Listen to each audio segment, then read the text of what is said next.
Hi, welcome to Pop Culture Maniacs podcast.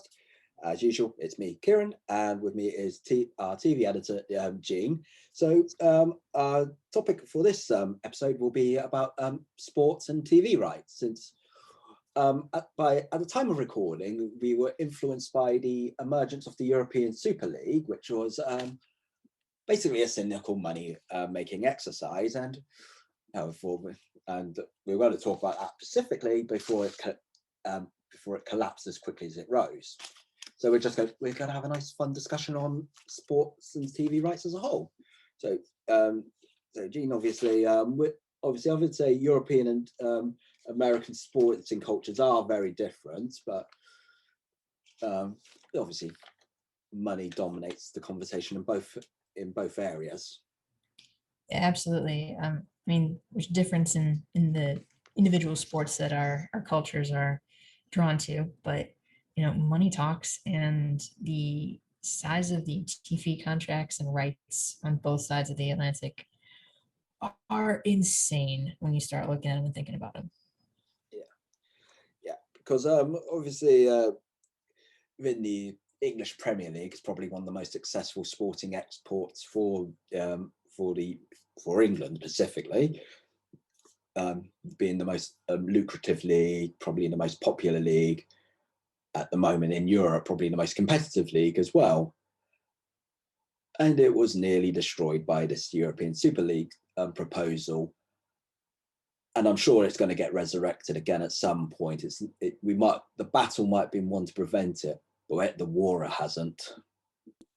Yeah, and I read up a bunch on the Super League this week because it was intriguing to me, from an American perspective. Like, I couldn't imagine, 10 American football teams or 10 baseball teams or 10 basketball teams deciding, hey, we're going to break off and create our own league. Like, it just would not be feasible because so much of the money and rights within our professional sports leagues are tied up into the major league associations associated with those sports. Like, NFL is renegotiating its TV contracts, and they're worth $100 billion.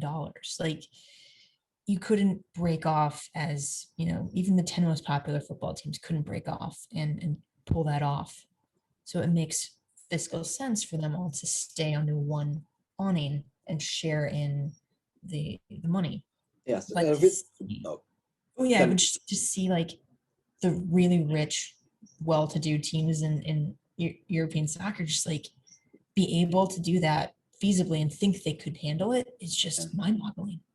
Yeah, I think go sort of the difference between British and American sporting culture, because obviously most American sports have the franchise, as in the professional league, have that franchise model, so they are all equal. They're sort of obviously, like, if the team doesn't do well, they get compensated by having the first draft. So it's like with a lot of teams, like something like NFL, you get, like, the most recent, wasn't it, Tampa Bay versus Kansas, and you wouldn't have thought they were usually competitors for the league. And it's technically Missouri, but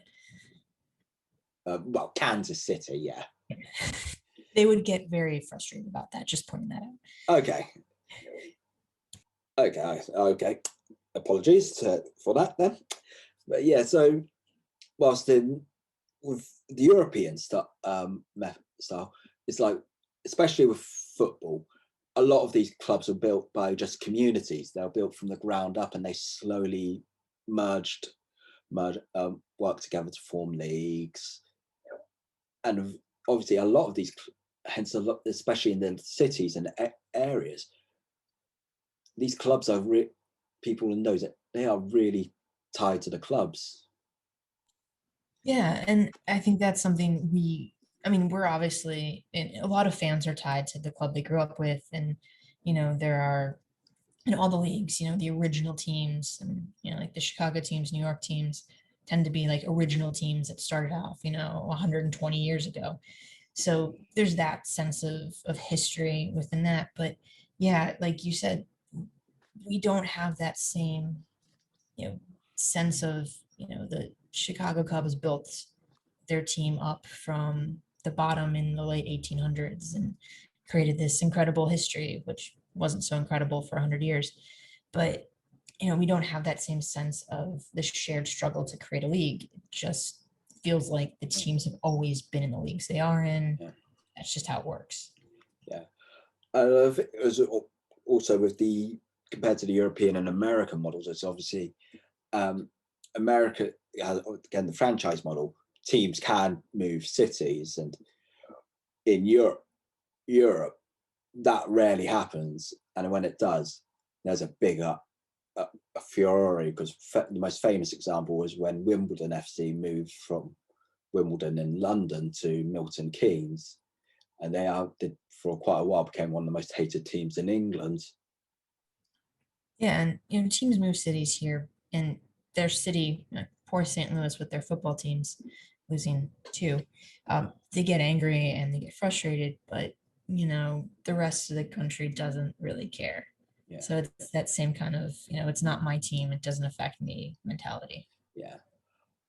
I'm just going to do a quick history about the Premier League. It was formed by 20 breakaway clubs who pretty much wanted more commercial and TV rights and money.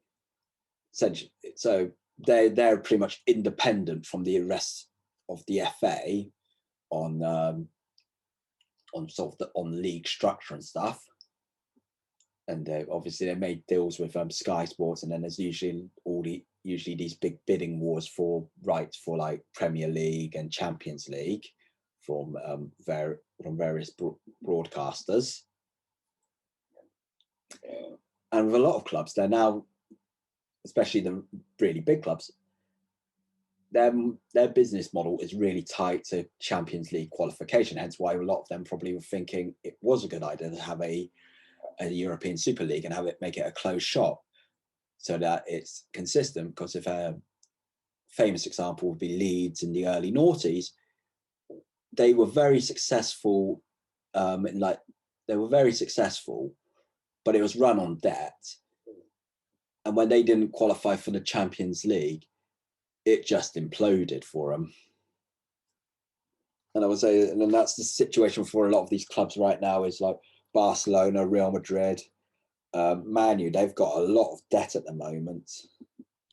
And that's interesting with the amount of money going on, behind the scenes and all these contracts and these deals. Yeah, you'd expect the teams to be more financially secure than they are.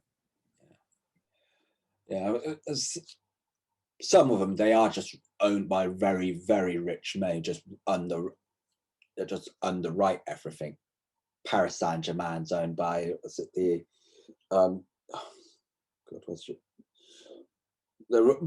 own, I think it's by the Qatari sporting group, or Chelsea's run by Roman Abramovich, who's a Russian oligarch. So yeah, they could just underwrite things at the clubs for quite a long while. So essentially, it's for a lot of people, football's not some people, football's less an investment. It's more just a vanity project. Yeah, and we've had that a bit here with various American teams where somebody will buy a team and then think they can change it and fix it, and they just don't have the ability to run the team correctly. But we have similar things where our teams are owned by incredibly rich scions of industry and all that, and the question becomes, how much do they really care about the team, or how much do they care more about making money? And what happens when the quality on the field doesn't translate into saving enough money for them? And here my baseball team is the Chicago Cubs, and we're running into that issue right now. Is we won the quote World Series, which isn't really a World Series, and then promptly the checkbook stopped writing checks to get players to sustain it. And so the question becomes, does the owner just want to make money and damn the consequences, or do they actually care about the product and are willing to treat it like a business that can grow with how well the team does? And so that tends to be the eternal question here with US teams that are privately owned. think, as I said, one of the reasons why this European League, Super League came to a head is because a lot of these teams are in massive amounts of debt through overspending. Like, essentially, it's been in the works for about 20 years. I think there's been like these sort of talks, like the biggest teams in Europe will just break away, form their own league, and it's usually been seen as a threat by them that if they don't get what they want from, say, UEFA regarding European competitions, they'll just break away. But I think they've seen how far that threat can go. But with the Champions League, their UEFA are still changing the structure. I watched an interesting video on by YouTube channel Tifo, they called the Swiss model, and essentially sounds like they're making the European Super League just with extra steps, because so they make it a lot easier for the bigger teams to stay in the competition and make sure that they get more of these games and more of the big games like Real Madrid, Liverpool, or whatever, instead of because these games for football fans should be like a really rare special occasion. They shouldn't be really regular. Yeah, and that was the interesting thing to me, is that, on paper, the idea of the most prominent football teams playing each other is cool. But like you said, it takes away the excitement of something like a Champions League, where you get to see them play each other and have earned the right to get there, which is, to me, the most interesting part. And we get that here. I often liken our college football hierarchy situation to more of like a Premier League. And I often say we should relegate teams that aren't good in that too. But where it's more of, you play within your league, and then at the end, all the leagues, the best of those leagues get together to have a playoff to see who's the best out of everybody. And so you have your league championships, and then you end up with an overall champion across all the leagues. And it's so much more fun when you get to see teams that don't normally play each other or haven't played each other for years get to that final stage and get to play against each other, because it's so fun for their fan bases to get to see these incredible teams face off, teams that sometimes haven't played for 50 years because they just don't. And that, to me, is one of the joys of sports, when you get to have fun competitions and fun matchups that you don't normally see. Yeah, and I think because Pep Guardiola, the manager of Man City, said it's not sport if there's no risk of failure or no risk of losing, because obviously said within most systems of football and some other sports like rugby, there is the pyramid systems. Because if you look at, you get someone like Sunderland, they used to be a pretty big, they used to be a Premiership team, and now they're all the way in the third tier of English football. The championship's filled with teams that were in the Premiership at some point, or Premier League, but I grew up calling it with it being called the Premiership, so I switched between the two. And a plug for a really cool TV documentary for Americans who want to know a bit more about Sunderland, because it's an interesting story. There's a Netflix series called Sunderland Till I Die, which is just incredibly interesting look at Sunderland and how it ended up relegated to the third division. Yeah. And with the European Super League, I think it's clear it wasn't aimed for the fans in Europe. They were thinking of the international market, like China, Southeast Asia, America, because that's where a lot of the lucrative contracts are, TV contracts. And to be quite honest, if you asked your average American on the street, to name 3 European football teams, they would have named 3 members of the Super League. Like, that's who we know. That's, what we're aware of on a general level. Not everybody actually follows, well, most people don't follow the Premier League or the Champions League or any European football, but we know what Man U is. We know who Liverpool is. We know, Barcelona. Like we know AC Milan, we know these teams because we've heard about them. We've seen the players in the World Cup. And so from a visibility standpoint, they absolutely would have been able to break into the US and put those games, on ESPN or on ABC or CBS or some like major channel because people would have name recognition for them in the way they won't have for, a smaller team. Yeah, yeah. And I don't know, a more wider point, because like of American sports like the NFL and NBA, they are being considering have been trying to make waves in foreign markets, because obviously NFL have have about 4 games in London, and there has been talk of setting up a franchise in London, and the NBA up until recently were pretty popular in China, weren't they? Yeah, and like baseball, has the Japanese tie-in, which isn't as large or lucrative as Europe or China per se, but it's still some sort of international link. Yeah. So yeah, it is. You said it's with sports, it's so global, and obviously obviously Super Bowl, the biggest TV event in America, at least. Since obviously you're probably going to know more about it than me, but you spend millions on getting your advert. So obviously I follow it more for for the big film trailers they put on in the Super Bowl, but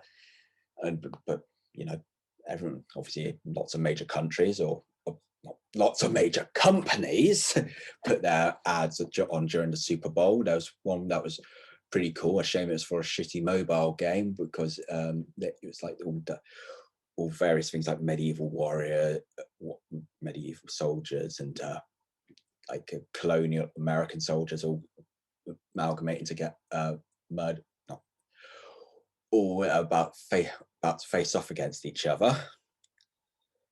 Or you Yeah, think of the Simpsons joke when they have the ad who goes, the Catholic Church, we've made a few changes, and having a few sexy ladies cleaning a car, working on a car. yeah. I mean, the Super Bowl, I feel like it's starting to be less and less like prevalent in terms of commercials since they all get released beforehand now. Yeah. And I feel like it's becoming less of a massive event than it had been in the past. However, it's still the biggest TV event, like you said, in America, because the commercials command millions of dollars for a slot. What TV show gets put immediately following it always sees a huge bump in viewership, and the networks rotate the Super Bowl, much like with major award shows here in the States. They'll rotate who gets it, and that helps spread the wealth around in a way that you know other shows and other events don't. I think with also particularly with the Super Bowl, it's one big game. Whilst compared to say something like the other major American sports, you have a lot of games. It's the winner of like best of 7, isn't it? Yeah, for baseball, basketball, and hockey, it's a best of, whereas Super Bowl is just one off. Same for our college football playoffs, it's one off as well. Well, it's a playoff, so there's 2 playing games, but yeah, it's one final game. Yeah, yeah. Obviously, as sports fans, we have obviously seen how it works with commercials. Sort of like during football, you get the usual things, beer and alcohol, cars, maybe a blockbuster movie trailers. That's how advertising works. Yeah, and it's fun. It's fun Yeah. to see some crazy Yeah. commercials. With with major international sporting events as well, it becomes the international TV figures do play an important part, because something like if you hosted the Olympics in like Australia or Japan or China or something, it's obviously the events end up being like on very early in Europe, and then obviously whenever in America and Canada, and obviously those are like some of the Yeah. big TV markets. Yeah, and it's, NBC is the channel here that airs all of our Olympic coverage on it and all of its satellite networks. And they get hit pretty badly when it's, in Australia, or like this coming one is going to be in Japan, because of the time delay. And people find out who won all the events before they happen, unless there's something truly compelling that comes about. Yeah. Their numbers are just not where they should be, because people can just watch it online and catch it there. Yes, because I remember when England won the Rugby World Cup in 2003, because it was in Australia, we had to go very early just to watch the game. So, and obviously again, for me, my weekend is my sleeping time. Yeah, when I think when the Winter Olympics were in Sochi, and the U.S. hockey was doing great, and they had the games against Canada, I would get up real early just to watch them, because it was so worth it to see them, the men's and women's, to see those competitions live. But yeah, it sucks, and I get that it's an international event, and you can't complain too much, but it's rough. Yeah. Because you can imagine it'll be, for people in Australia and Japan or whatever, then they'll complain when the events are in Europe or North America. Yeah, but North America and Europe deserve it. Yes, exactly. So, I was going to say, in UK we have something called the Sporting Crown Jewels, so events that have to be on free to air TV. So we've got obviously like Football World Cup, Olympics, Euros, Grand National Horse Racing, and Wimbledon, a few others. And then they've got like Category B, but some of them still are on free to air TV, like Six Nations, Rugby World Cup, Commonwealth Games, and things. And do you have anything like that in America? We do not specifically have any laws that state you have to have them on free to air TV. However, since our main networks, CBS, ABC, and NBC, tend to carry most of the major sporting events, like the World Series or the Super Bowl or the NBA playoffs, and even, like a Triple Crown horse racing and the Olympics, you can access them without a cable subscription. However, there's this fun little thing called Blackouts, where during the actual season games, if there's a cable, let's say ESPN has the rights to show a baseball game, it can be blacked out on your local station, so you won't be able to watch it unless you have ESPN. So the cable networks that have contracts have greater rights over our free channels. I see. It's because with American sports, particularly with the franchise model, aren't teams like specifically designated for certain markets? So something like, I'm guessing something like the Minnesota Vikings are for states like Idaho and Montana, those sort of states nearby. Idaho's pretty far, so that wouldn't be there. But yeah, Idaho's closer to Nevada and California. All right. But yeah, I mean, there's no real, like, in terms of like TV blackouts, it's there's actually a designated area that's considered in the blackout zone. So it doesn't really, say the Chicago Cubs have a game on ESPN.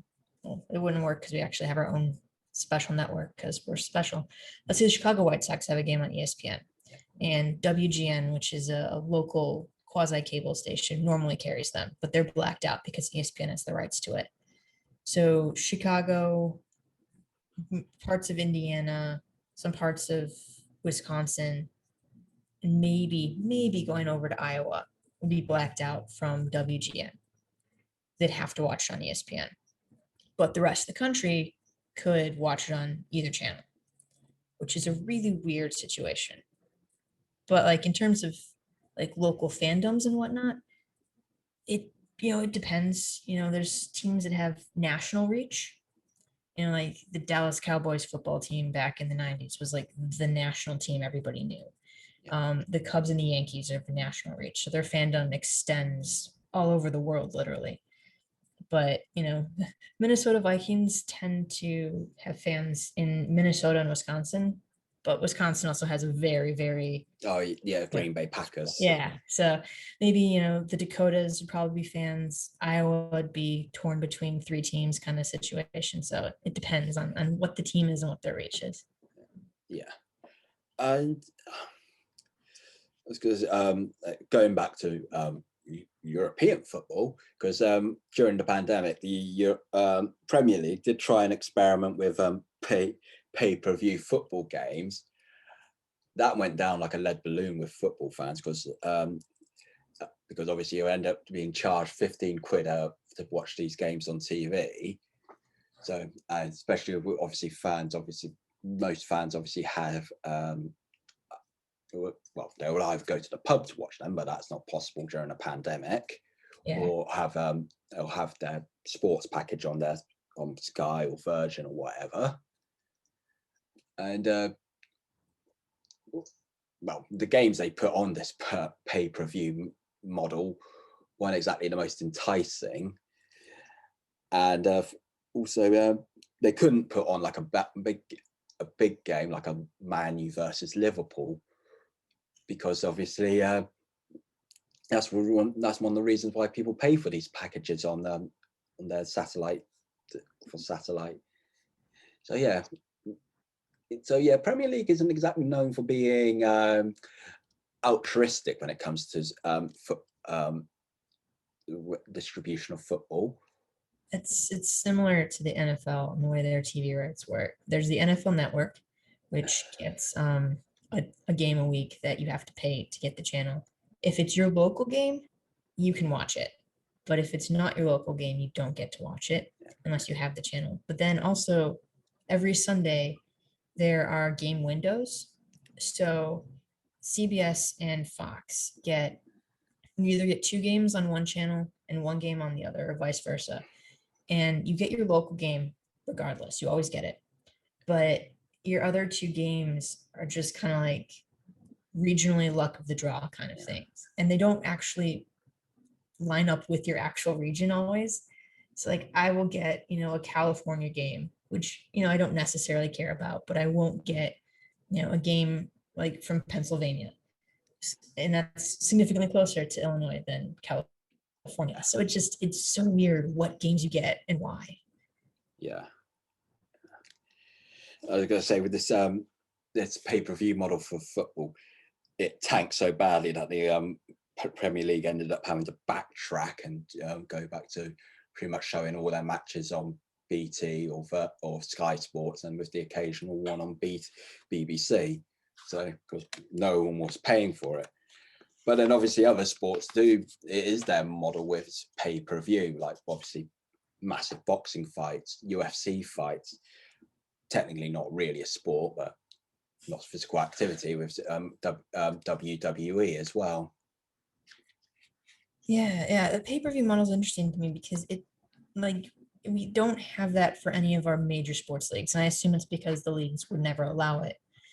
But, like you said, for UFC or boxing and for like huge WWE events, the pay-per-view model works perfectly when you can watch, not elite UFC matches on a regular channel, or you can watch the weekly WWE shows on your normal channels. So it's interesting to me that, I guess a similar thing would happen here that happened with the Premier League's move. Like people would revolt if someone tried to make them pay, a significant amount of money to watch a football game they normally get for free. Yeah, and obviously, I was going to say with pay-per-view for team sport, under normal circumstances, you would just go and watch it, and most of the people would watch it anyway at the ground, and then obviously everyone else would just watch the highlights on match of the day or whatever. Yeah, and while there's a subset of people who care deeply about all the games and are intrigued by watching teams that they're not particularly affiliated with, most people really just want to watch their team and want to watch their rivals to see how they're doing. So it's not I don't care about the vast majority of NFL teams, but you better believe I care how the Bears and the Packers are doing in any given week. Yeah. And I think it's same for me, or in circumstances like if you're race for top four or race to avoid relegation, you follow the teams that might affect you on that front. Yeah, you care about the teams that are going to impact what happens to your team. Yeah. You care less about, that team, 150, 300 miles away that doesn't actually play your team regularly. Yeah. And why would I care? Yeah.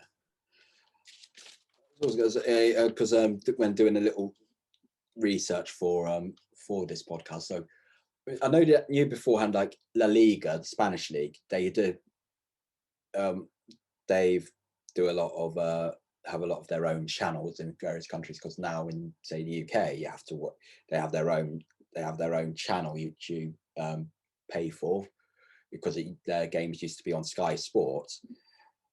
I didn't realize this with Germany, because with the domestic TV rights, everyone gets an equal share of the pot. Internationally, it's the more successful you are, the more money you get. So Bayern Munich make more money from the international rights because they are the top team in Germany.